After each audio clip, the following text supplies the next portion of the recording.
Good morning, good afternoon, good evening, good day, depending on where you're catching up with us from today. I hope you guys are doing well. I just want to check that everything is working okay, and then we will all make a start. So I'm just gonna try to ensure that everything that we have looks okay, and then we shall basically make a start, as I said. So I hope that you are doing well. I hope that you have had a great day, you've had a great week, you've had an amazing time, and that you are all doing well, that your families are well, that you are well kept of the Lord. So it's on Friday, as I said, because obviously commitments to do with work and other things, I'm cutting down on the amount of time that I can be able to invest on content production. So I do just mainly a video at least once a week. So today is one of those days that I'm just coming along to catch up with you guys, to hope that you have been well, to hope that you have been doing well. So, obviously, if you're new here, my name is Claire. I have the privilege to be the founder of Nutri Food and Total Wellness, which is a channel where we believe that God has given us a body that we need to be able to prosper and be in good health so that we can experience healed and healthy bodies. But then, for us to be able to achieve that, we look at things to do with the mind, because there's a strong correlation between our mind, our bodies, and the souls. We are tripartate human beings, which means we are three in one. We have our bodies, our souls, and our minds.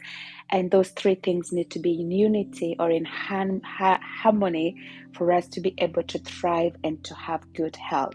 And so, as a result of that, we constantly talk about things like physical well being, where we focus on things like exercise, things like diet, health, nutrition.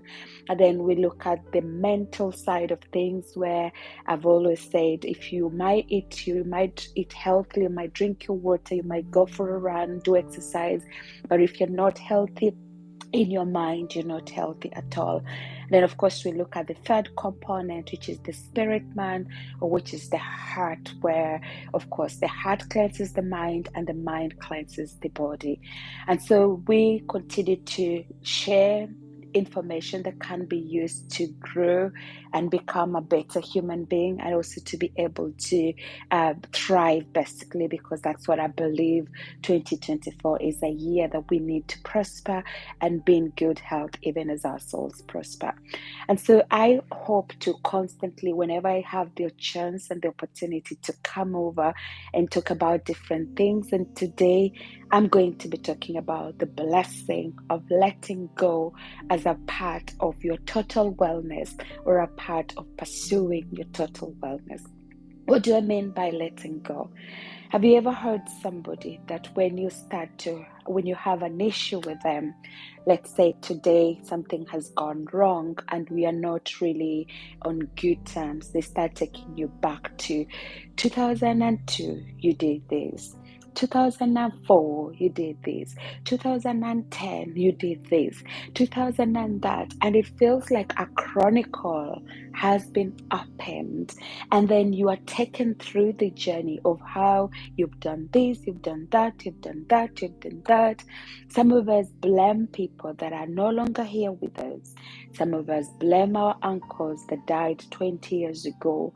Some of us blame so many people, so many different things, for the reasons and for the issues that are happening around our lives. And to be fair, sometimes we can play that victimhood or victim mentality, and we decide to say, well, it is somebody so and so who did that, that's why I'm here. And I usually love, of course, I'm a Christian, so I love to use Bible stories as my best line for the things that I talk about, even though, again, I talk about nutrition, and it's mainly something that I spend time to strain, study, and invest time in it, and I teach at the moment. But if I go back to the story, it's mainly, I think it's in 2 Samuel, the story of Saul's son Mephibosheth. This guy, He literally was born okay. He had his normal work. He could walk. He could go from one to B. His life was okay as any normal child that is born. And then as the news comes that his dad is passed, his granddad is passed, the nurse who was holding him or running away with him stumbles with him, and he ends up crippled.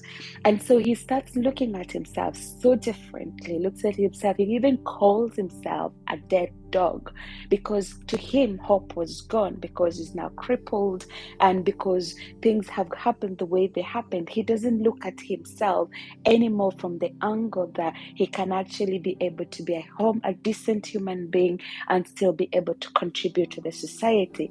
And so he will have maybe spent time complaining and thinking about the nurse who dropped him off and things like that. And last week, as I was coming back from a ladies' meeting at church, I remember I was just being started to think about who caught you. Are you who caught you? Are you bleeding on the people that caught you, or you're bleeding on other people that are completely innocent? And so I was thinking, just to continue on that, if you haven't watched the video, I will link it in the description box below, because obviously I want to go into more in-depth nutrition. I want to talk about health. I want to talk about total wellness, but that will start from a healthy perspective. It will start from a place whereby if we have healed our emotions, our hearts, our every side of us, every part of us is healed, then we can be able to build up and start to do other things. In March, we will be doing a kingdom health journey, and where we will use Bible principles to try and encourage ourselves to eat healthy, to be able to walk healthily, to be able to practice things that will help us to catapult us into better health. But before we get there, I need to lay the ground for what we need to be doing, dealing with the stuff that can actually hinder us from being able to enjoy where we need to be and to enjoy that kingdom health. As I was going back into the story, or if I go back into the story of this young man, he will have been blaming the people around his life, right? He will have decided to say, well, it's because of auntie who dropped me off. But until it gets to a point that you decide to take full responsibility, it might not be your responsibility to be hurt. And most of the time when we get hurt, it's not us who are responsible for the hurt, but our healing is our responsibility. We have to take the responsibility and to decide, I'm not going to wallow in the past. I have to let go. I have to let go of those people that have hurt me. I've got to let go of the things that are not helping me at all. And even when you think about like I've been recently reading with a couple of friends Hebrews 12, and it says, let us let go of the weight that does so easily entangle us and beset us from running the race that is set before us. Friends, you can't run if you've got rubble in your way. You can't run if you've got stuff that is holding you back. You can't run if you've got crap that is basically holding you back. That crap could be those hearts. That crap could be that such and such a person did this to me so many years ago. You got to get to a point that you just let go and let God. You have to get to a point you decide, you're like, all right, I've just got to start anew, open a clean slate, forgive, move on, and then from there you start to strategize and think, how am I gonna be better? How am I going to have better relationships? How am I going to be able to have better communication? How am I going to be able to set healthy boundaries? How am I going to be able to have a better perspective of life and not look at life from the lenses or the angle of people that have actually done one thing or the other? Because let's face it, the truth of the matter is that as long as we live in this world, something will always happen. Somebody will do something. They will step on our feet, they will step on our toes, they will irritate us. All those things are normal. But when it comes to a point where you're holding on until they start to become like a stumbling block for you moving on, you have to get to a point and to tell yourself, it's time to arise, it's time to let go, it's time to move forward. And so if I go back into looking at this from the perspective of, for example, nutrition, you might get to a point, maybe you are so used to a given way of living. You're so used to, maybe you are somebody who's addicted to things like coke. You might be addicted to sugar. You might be addicted to a given pattern and a given way of doing things. Sometimes you have to let go, break the cycle to be able to pick up new ways and new rhythms. It might be just that because you have a given pattern of doing things, the way you do things, that you are like, sometimes you're just in autopilot mode. Somebody can ask you, why do you do things the way you do it? Some of us do things the way we do them because that's how I was born. And when I was born, I found my parents doing that, and so I'm just going to do that. You don't even sit down to question and think about, is this thing adding value to me? Is this thing making me a better human being? Is this thing contributing positively to my well-being? Is it contributing positively to my total wellness? And if the answer to any of those things is no, then maybe you have to let go of it. You might, and of course, sometimes the good is the enemy. They say good is the enemy of best, right? You can't be able to move into getting better at things if you're holding on to sometimes good. Sometimes it's the successes that keep us apart and they keep us away from moving to what is ahead of us. Sometimes it's the achievements that we've heard. Maybe you wanted to lose weight for a very long time, and then you lose weight, and then you get to a point you get addicted to that shift. That sometimes you just get so obsessed that it gets to a point you know very well that that obsession is not serving you well, because maybe it's a time to shift and step up things and maybe be able to do things a little bit different. But because you're holding on to that success, that it gets to a point that sometimes you just have to let go so that you can be able to have a better outlook of yourself, better outlook of your health, better outlook. And sometimes when you're setting goals, do you set realistic goals, or do you set goals that, have you ever set a goal that shocks you? Have you ever set a goal that makes you feel, goodness me, why did I even set this in the first place?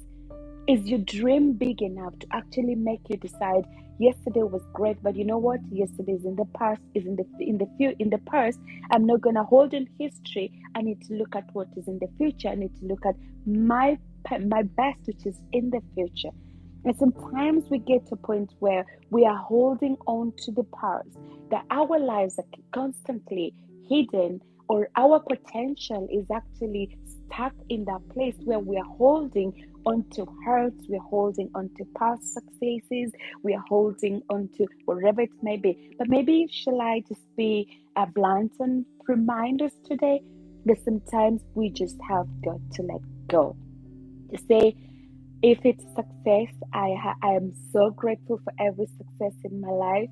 But sometimes I've got to forget, as Paul says, forgetting what is behind, pressing towards the mark of the high calling, pressing to what is ahead. Sometimes we've got to kiss yesterday goodbye so that we can be able to dream about tomorrow. Sometimes we've got to learn. I'm not saying that dispute the lessons from yesterday. I'm not saying that you forget and delete yesterday from your book chapters of your life. It may have been a very painful day. It might be a very painful season that you've just gone through. Maybe you're still in that season, and I'm not discounting that at all. That still is part of your story. Your story can be somebody else's survival guide, right? But before it becomes somebody else's survival guide, you have to get to a point and ask yourself, what story am I telling? What narrative am I telling about my past? And in which lens am I seeing my story? Am I seeing it from the lens of my brother, my aunt, my so and so, my boyfriend who dumped me because he thought I'm not good enough? Or am I seeing it from the lens of, I am enough, I am good enough? Even though God dumped yesterday, I can still be able to pick myself up and love myself enough to move in the future. But it calls for a lot and a lot of letting go, dying to self, and saying, you know what, I have a right to hold a grudge. I have a right to not forgive, but because I want to have a life that is full of peace. They say unforgiveness is drinking poison and expecting somebody else to die. You and I know if we drink poison, we are the ones who die. So why hold on to that? Why allow somebody to live in your mind rent free? Right? That's what we do when we wallow in the past, when we allow ourselves to constantly be limited by our past. And so today, it's just a reminder we need to forget about the past. We need to let go so that we can be able to enjoy the freedom that tomorrow is bringing. Tomorrow promises to be a great day, but for you to enjoy tomorrow, you've got to kiss goodbye to yesterday so that you can have a better today and a better future tomorrow. And so, as I bring this to a close, as always, as I usually say, you may enjoy drinking your water, you may go for a run or exercise, you may have the best of life, but if you're not well in your heart, and if you're not well in your mind, then you're not well at all. And for you to be well in your heart, it starts with an introspection, thinking about yourself and thinking about who am I, whose am I, and thinking about what is the relationship that I have with my maker. And so if you've never made that decision, as I've always said, we're just in a dress rehearsal here. That dress rehearsal, we will have to look after our bodies, we'll have to look after relationships, we'll have to forgive a billion and billion and billion times, we'll have to let go so many times, but it has to be intentional. But when this dress rehearsal is done, there is one day that we will have to stand before the King of Kings, the Lord of Lords, and to give an account of how we lived our lives. And you can start today, if you've never made that decision, by just saying yes to the love, by saying yes and saying, I choose you. I choose to let go. But you can't do letting go in your own strength. It's almost impossible to let go in your own strength. Can't be as easy as saying, Jesus, I can't do this on my own. But with your strength, I can do it. And so, as I always say, it's an invitation. If you've never said that, you can easily say, give me the grace. I want to be able to let go. I want to be able to let God. And I pray that you will find that grace and that strength and stamina, no matter who's hurt you. Sometimes you may want just to write it on a piece of paper. Usually say, then go and flush it in the toilet. And then you say, you know what, Claire, you did this. I forgive you. I move on. Because we are moving into a moment in the season where you can't afford to allow people to live on in your mind rent free. If somebody's going to live in my mind, they really have to pay rent for them to live there.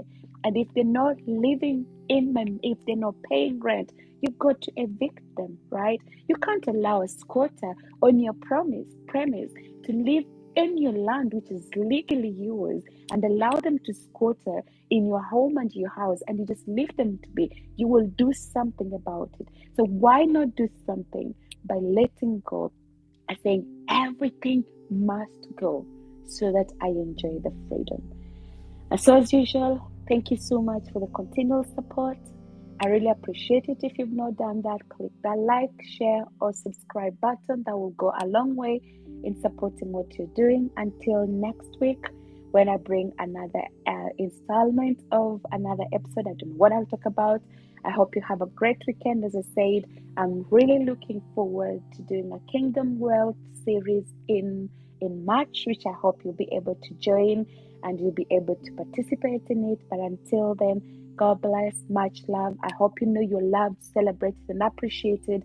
And I pray that you will prosper and be in good health, even as your souls prosper. Have a great evening, and I shall catch up again with you very soon. Goodbye.